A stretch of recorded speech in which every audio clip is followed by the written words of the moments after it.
Well, thank you so much, Troy and Maui. I know we have a short period of time, so Abraham Lincoln's 3 things were be brief, and be brief. So I'm so overjoyed that my parents and my brother are here.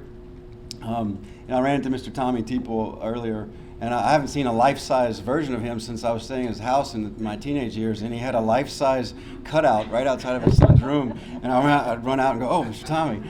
And so it's good to see you again. He asked me, what should we call you? Doctor, commander, commissioner. So I was going to tell him, but I thought I would tell all of y'all. One day I come home, and you have to know my wife. She's beautiful and funny, and she, like my parents and my brother, are anchors in my life.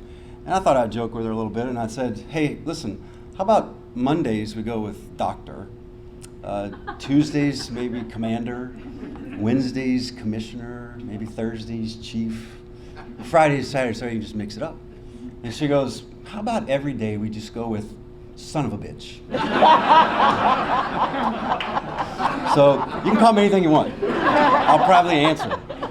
My dad's brother and I were in the same medical school class. His name is Greene. So you can imagine we go up for grades, and I'd go, "Now, which one am I?" But all growing up, he was Big Craig and I was Little Craig. So my cousin recently broke his ankle and had surgery in Lafayette. So I got his surgery arranged, and the surgeon reached back to me. He goes, "Hey, Little Craig, it all went well." So I have to tell a story about my mom, and I didn't know she would be here, so I'm going to tell it anyway. She's both, my mom and my wife, I have a saying that they think that I hung the moon, but they know that I didn't. And that keeps me grounded. And I'll never forget, I was graduating from Yale, which is a big deal, from a kid from Maringouin. I slept in Maringouin, but I worked in Livonia. So I was graduating, and it was a big deal. All the family was there, and I put on my tie, and she walks up to me, and she's adjusting my tie, and she goes, "Craig, your dad and I are so proud of you. You've really accomplished way more in life than we ever thought you would." Me too. And so they really are anchors, and I think, and I'll get to it in a few minutes, but in today's ever-changing world, we need anchors more than anything. And there's no one better for that than family. So I do tell a story of Einstein. I'm no Einstein, but apparently when Einstein would go around speaking, he had a chauffeur that was his doppelganger. They looked just alike. So after a number of speeches, a number of years, the chauffeur goes, "I've heard this so many times, I could give this one." So Einstein goes, "Well, go for it. Go for it, okay." So he gets up in front of this auditorium, and the real Einstein's sitting in the back acting as the chauffeur, and the guy nails it. He delivers the entire speech flawlessly. And at the very end, the guy in the middle raises his hand and asks a very elaborate question. And the real Einstein's in the back, and he goes, "Oh, he's stuck now." And the guy just shakes his head, and he goes, "That's a very good question. But that question is so easy, I'm going to let my chauffeur in the back answer it." And I'll tell you, Maui was asking me, "How do you do what you do?" And I have incredible people around me. My parents always told me, "You become like those you're around. So surround yourself like people you want to be like." And David and Shay are here. I walked in, and the first thing someone told me is, "Peggy at your office is amazing." And I agree. My medical staff is amazing. I have incredible partners. So, and this looks like a group that it's good to be around because it elevates the game of your game and each other's. So I'm very grateful for that. I had a talk arranged about Public Service Commission stuff and transmission, distribution, generation. But a lot's happened in the world in the last week. My wife left last Thursday to drop my daughter off at college, and she came back Monday. And I said, "The world's changed a lot since you left. The Taliban took over Afghanistan, and on severity, an earthquake worse than 2010 happened in Haiti." So I could bore you about some of the specifics of electricity, but maybe we can do that offline. And mainly I want to reserve this for questions at the end. But I'd like to talk a little bit about Haiti. The last time I was here, it was in reference to the mission trip that we went on, and out of that spawned people would bring me a $500 check to my office made out to me. No. So we created a 501c3 that tucks under BRAF, and it's called Dr. Greene Charity. And so people, they always everybody wants to be a part of some sort of help, whether it's giving your time, your talent, or your treasure. And sure enough, on my board for where this money goes, which has to be approved by the Baton Rouge Area Foundation, is myself, my mom, my preacher and workout partner, Mike Heyman of Healing Place Church, and retired General Russell Honore. So when there's disasters of some sort, we pass around ideas and all agree, and we distribute money. Well, General Honore sent me something 2 days ago. He said, hey, just let's think about this. And it was the Global Alliance for Disaster Source Allocation, especially for those with disabilities. And so I flipped it over to BRAF, and I said, copied everybody. I said, who wants, let's agree on this. And we agreed. Gave $10,000. And the guy from BRAF emailed me on the side. He goes, you only have $8,600. Well, let's get to rounding up. So I love what y'all did with the water, and I think there will never be a lack of need for giving. I was just talking to one of my mentors on the way here. You know, ministry is an overflow, and at home, I can only love on my wife and kids if my cup is full. And when you're on an airplane, they say if it goes down, you have to put the oxygen on yourself. So in these trying times, we all need to help each other, take care of each other, but take care of yourself and put your own oxygen on. And out of that overflow, I think that we can do the best we can to help others. You know, when out of that too, my mom and I went to the medical centers of West Africa. And that's in Cameroon, West Africa. It took us 7 different flights to get there, 2.5 days.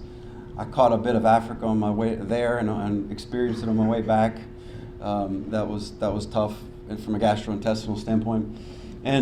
But while we were there were French-speaking people, and my mom is fluent in French, so we would do these very complex surgeries with very rudimentary devices that had been taken out of people in the United States and just ship over there because they'll take anything. And the whole time, and when I'm operating in surgery here, I just tell my assistant, hold this, do this. But I would have to tell my mother, who's at the end of the table, not scrubbed in, and she would tell the assistant what to do. So the surgery was like 4 times longer because of lack of communication. And we probably operated for 10 to 12 hours for 7 days straight, and there's lots of mosquitoes. It was very hot. And on the very last day, everybody was super helpful. The very last day, the gentleman that had helped me the entire week, at the end of the most difficult surgery of the entire week, he looks at me and in flawless English, he says, boy, you got the tiger by the tail on this one, huh, Doc? You know English. Why have we not been talking this whole time? And I use that to say, I think right now, whether it's the virus, which I'll mention my thoughts on, or natural disasters that are occurring, or the Taliban in Afghanistan, it seems like we have the tiger by the tail. But the most important thing is that I think we communicate. And the first thing to failing in communication is not trying. So I just wanted to share that with you because it can be very overwhelming what's going on in the world today. But it's gatherings like this that fire us up to say, well, let's keep trying. I'm Chief of Staff at Our Lady of the Lake, and I was on a panel last week with Clay Young and Katie O'Neill talking about the vaccine. It's a very polarizing discussion. The hospital is over 90% of the occupants right now have been unvaccinated or not vaccinated. The 10% that are there are in a bucket of over 80, you just don't make as many antibodies, chemotherapeutic patients, and end-stage renal disease, all of which are immunocompromised. So the people that are not getting it seem to be far-right people, which I'm a conservative, kind of right-central, and who think it's a government conspiracy, and some in the black community think it's a white conspiracy. So Clay Young and I were trying to charge people up to get the vaccine, and sure enough, some people from the far right side called me the next day, are you on the take? No, I'm not on the take. But you need to take the vaccine. And so I don't know what your thoughts are, but if you're in the middle, I highly encourage it. They're offering a bulletproof vest. And another analogy is like airbags. Have they hurt some people along the way? Probably. Have they saved a lot of lives? Yes. And right now there are people that need cancer surgery that can't get cancer surgery. If your mom needs a joint replacement, she cannot stay overnight. She has to go home the same day. And that's tough. So it's starting to impact people who have been vaccinated. And so I don't think it's mandate-ish, but I highly encourage it for yourself and the people you're around. I wanted to, I want to just mention in closing, then I want to open it up to questions, that these are difficult times. And my mom and dad may share a story of when I was young, I used to push a tractor uphill intentionally. Who would do that? Like a little bitty tractor. And sometimes I still feel like I'm doing that. I'm trying to push difficult things. And one day I was thinking, and I'll just give you a little backstory. When I was in the Navy, it was in 2016, I was in Rhode Island at the War College, and I was doing officer training school. And we had to make our bed perfectly, and it was very collegial. And my wife calls. We only had about 15 minutes a day to talk. And she goes, hey, we need to talk. And I'm thinking, well, I haven't done anything wrong. That's what usually follows those words of we need to talk. And so I sit down, and she goes, look, I thought and prayed a lot about this, and feel free to say no, but I really have it on my heart that we need to adopt a child with special needs, in particular Down syndrome. And the three main countries she'd done all the research are Colombia, Haiti, and China. Long story short, 18 months later, 6.5 inches of paperwork and a pile of money, and we have Boomer, which is my mom's family name. And Boomer is almost 6. He started kindergarten yesterday. I have one kid in college, 2 in high school, 1 in junior high, and 1 in pre-K. And he has to have a special helper with him everywhere he goes. And the special helper wasn't going to be there these next 3 days, so she emailed my wife and she said, we loved having Boomer, but can he wait to come back until Monday? And so he's a lot of work, but he's well worth it. And most things that are worth it are a lot of work. And someone said to me once of people with Down syndrome, they said, you know, they don't know anything of judgment or discrimination. All they know is love. And the world sure needs more of that. And so even as I disagree with someone or someone disagrees with me, I think about how can I do that lovingly? Well, I'm rambling here a little bit, but when I was young, we used to show Brangus cattle. And I had a Brangus bull. And the way the Brangus bull would follow little old me around was my dad would tie him to a mule in the back of his veterinary practice with a 12-foot rope. And that young bull would jump and try to get away and snap, and that mule would just stay right there. Until the young bull learned, I'm not going to do that anymore. And when the mule wanted to go somewhere, the bull went there. And after a while, we unhooked it from the mule and put it on to me. By that time, the little bull had become a big bull, but he went wherever the rope led him. So one night I'm putting Boomer to bed, and he's all over the place. I got a little frustrated, not physically, but just long day at work. Come home, diapers, feeding, bedtime, bath time, and I feel like, no, I'm gonna show you, I'm your mule. And I felt God drop in my spirit, no, Craig, he's your mule. Because we all need a mule.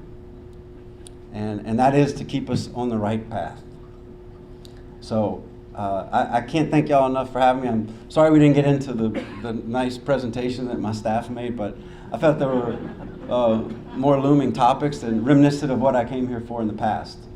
And thank you for making this meeting have meaning and all the meaning that y'all provide in each other's lives and in our society. I would love to open it up for a few minutes of questions if we have time. Yes, sir. There are hills in Maryland? Hills? Yes, they're called levees. Doc, what's your plan for Haiti? Is your team going to go down there, or anybody you're associated with? So I read an article yesterday where a doctor said I'm the only surgeon. And I remember last time when the earthquake happened, I was driving down Bluebonnet with my wife, and I said, I wish I could do something. And she said, well, have you prayed about it? I'm like, well, that's a good idea. So we did, and within 24 hours, 3 different preachers called and said, hey, can you leave tomorrow?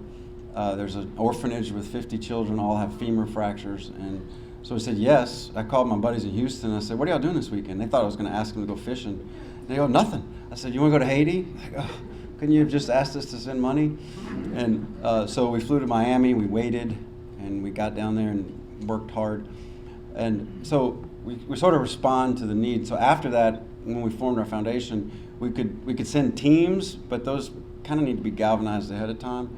And so if they called right now, I would rearrange some things. As a matter of fact, we can't do a lot of surgeries at the lake or in overnight stays, so it would be a good time for it. But we also have found organizations that are mobilized, embedded, and in need, and I think have alignment with what we would try to accomplish. And so if they called for me to participate, I would. But in the meantime, we're going to send some money.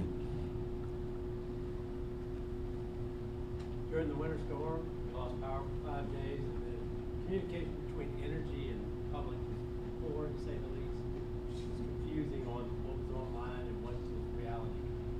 What are y'all doing to address energy and their communication with your customers?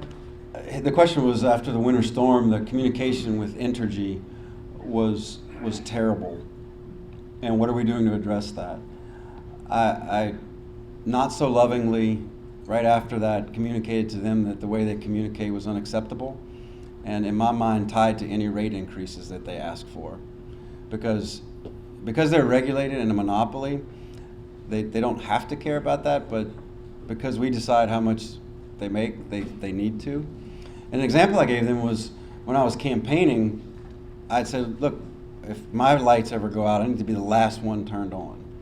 And I'm just going to go through the normal channels, almost like a secret shopper. I want to see how they treat normal people. And I'm at the end of the day, I'm a normal person.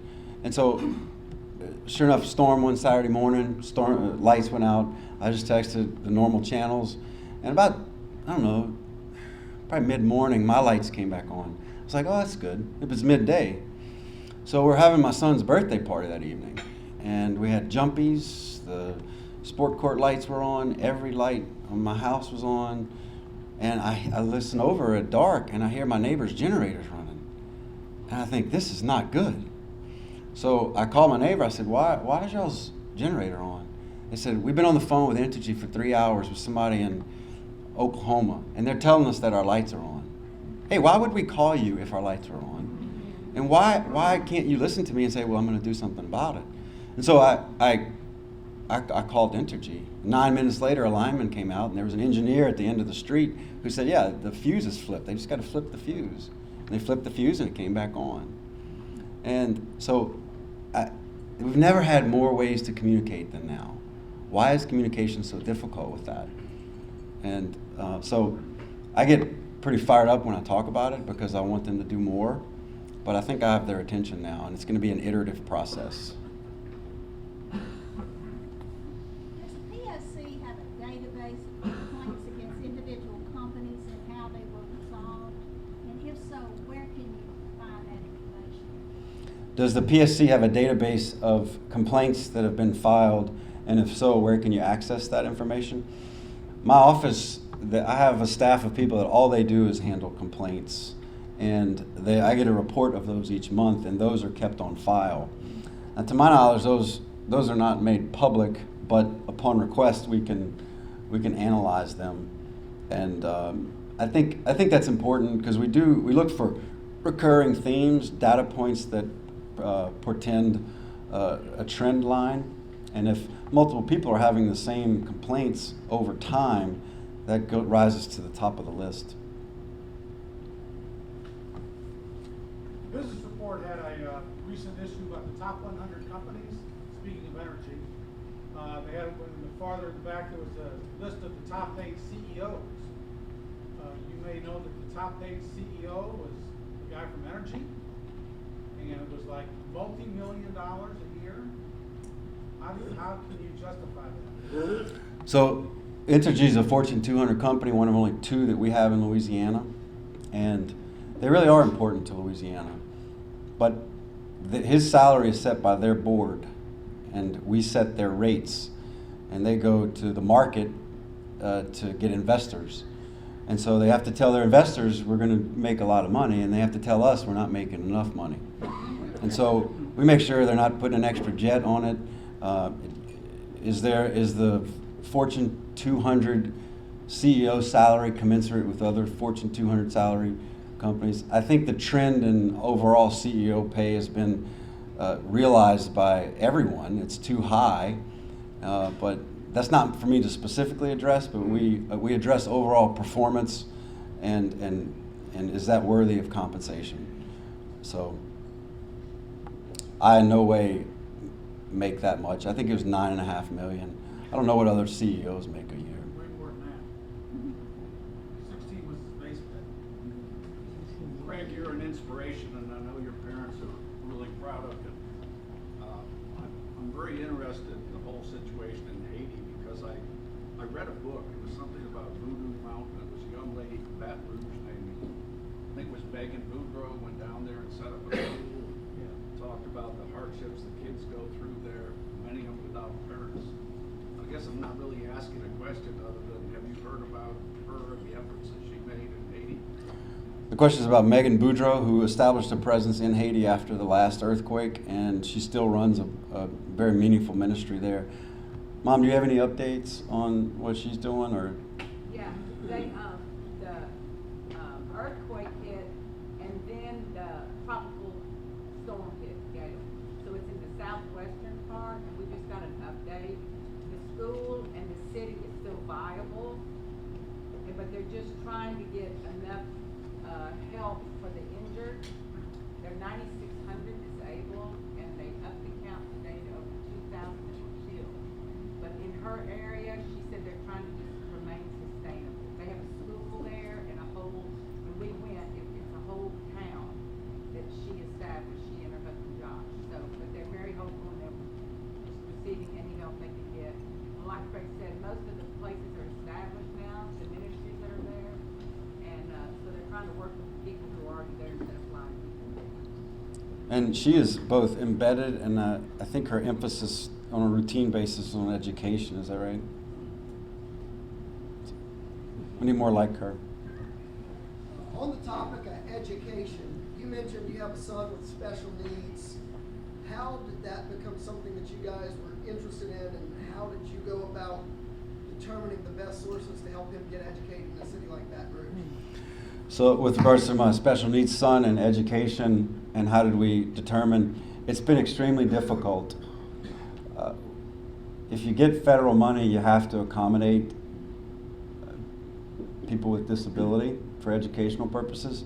And we had a very disappointing meeting with Basis Charter School that basically said if he can't do his homework, then that's on him. He's 5.5, he has Down syndrome. I bet you're gonna keep getting your government money. So now the only school that we could find was Parkview. And it's very difficult for them, I understand. But there are schools like St. Thomas More, there's some in Ascension where there's a pathway, and then they're also the ball boy on the basketball team or something, you know. So you can integrate, and I was at a hotel in Biloxi, and there's someone who's about 25 with, you know, special needs that was checking me into the hotel. And I was especially patient because I recognized that I ordinarily wouldn't be. And it reminded me I need to be, because if my son rose to that level, that would be incredible. And he's somebody's son, and he's doing the best he can, which is a good job. So it's very difficult, and it's hard to find the resources, and so we're figuring it out right now. So how serious is this governor's run talk? Well, I had contemplated it. I've decided I'm not running next year. I decided at my son's baseball game, or 2023, he kept looking back, and was I sitting there? Was I sitting there? And I'm fortunate that I have a job with meaning and purpose right now. And I also have young students that will come rotate with me, and their longing in life is to get into medical school and doing what it took me 14 years to learn how to do, and I've been doing for 15. So I feel like I'm right where I need to be. And that'll always be a possibility. And what inspired me is my dad was in the state senate as a veterinarian. And then he ran for governor in 1999. He didn't win, but he inspired me and so did my grandfather. He was a mayor but worked on the railroad, for citizen democracy. I think normal people ought to serve for as long as possible. And perhaps that means I'm unelectable, but I try to, it helps me to see patients and, hey, my knee hurts and why does the CEO make so much money? Oh, which one do you want to talk about first? Or my lights don't come, something. So I feel like a pulse on what it's like to not be in a bubble. And so I'll consider it later in life. It's a thankless job. You can't please everyone. And I often joke that I don't think professional athletes will run for office because they have 100% approval rating. And in politics, if you're 50.1, you're crushing it. So maybe later. And in the meantime, the Bible says pray for those that have been established in leadership. So my prayers are with the current administrations, and even though we have different letters behind our name, that doesn't mean they don't have some good ideas along the way. And everybody's going to look back and say that was a terrible idea on some things. So I would appreciate your vote in the future if there was. This one over there. This one. Good thing or bad thing about having kids in other states, you gotta go see them. And you learn about what other people are doing outside. So back to our question, sorry. So in North Georgia, when you drive through North Georgia, you see all of these small little farms. They all have solar panels. Not as large as I've seen pictures of in West Baton Rouge, but most of them have very big farm solar panels. So they belong to a farming co-op that sells the energy that they are generating on the electric. They don't have a lot of outside investors. This is part of the place based in the state of Georgia. Do we have anything like that on the table, or do we have anything like that on the table? So your question is, started with children and visiting out of state, but I have to comment on that because my wife moved my daughter into University of Southern California last Thursday, and so she's flourishing, but she thought she was super liberal, and now she realizes, like, I think I'm more like, I miss my family and I like Louisiana. So it's working out like we planned.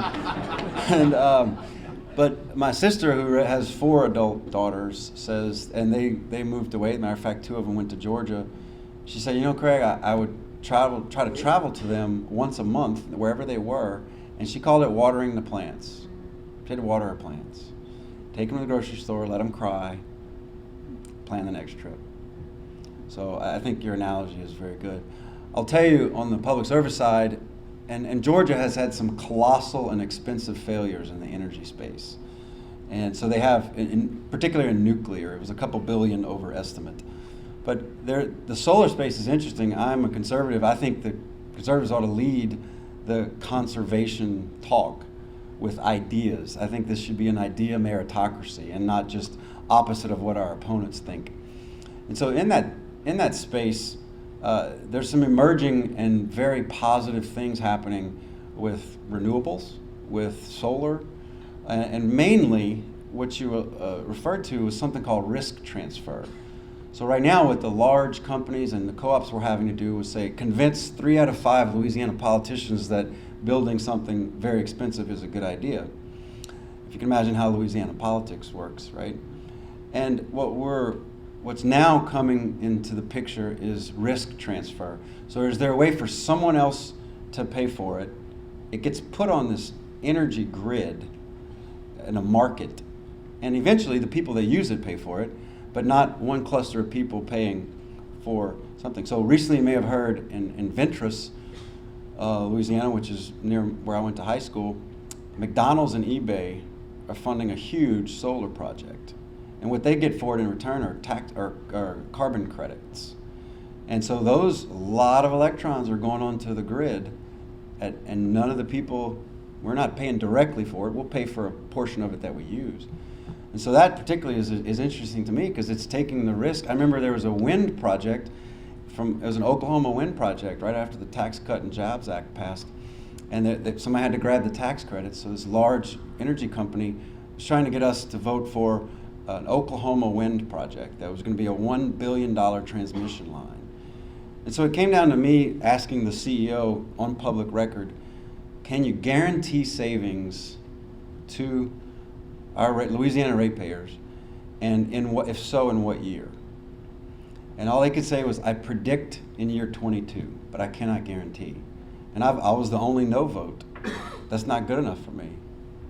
And so it ended up failing. But to answer your question, there are a lot of things like that we're just trying to stir up the conversations. I'll close with one story, and this is taking the hint here. A young man gets married, and he asks his wife at Thanksgiving goes to cook a ham, and she cuts the 2 ends off, puts it in the pot, puts it in the oven. He goes, foolishly, he says, why do you do that? And she goes, that's the way my mama did it. And he more foolishly says, is that the only reason? And she goes, yeah. So they go to the mom's house next, and she does the same thing. And he asks her, why do you do that? And she goes, that's the way my mom did it. So they go to the grandma's house, and she wasn't cooking, but he goes, your daughter and your granddaughter both cut the ends off, put it in the pot, put it in the oven. They say they do that because that's the way you did it. Why did you do it that way? And she goes, oh, baby, back then we didn't have pots big enough. And the whole point is we have a cornucopia of pots and pans now to think about things differently than we've ever thought about them, to try to make it better for the kids of ours that go out of state to hopefully come back. Thank y'all for having me.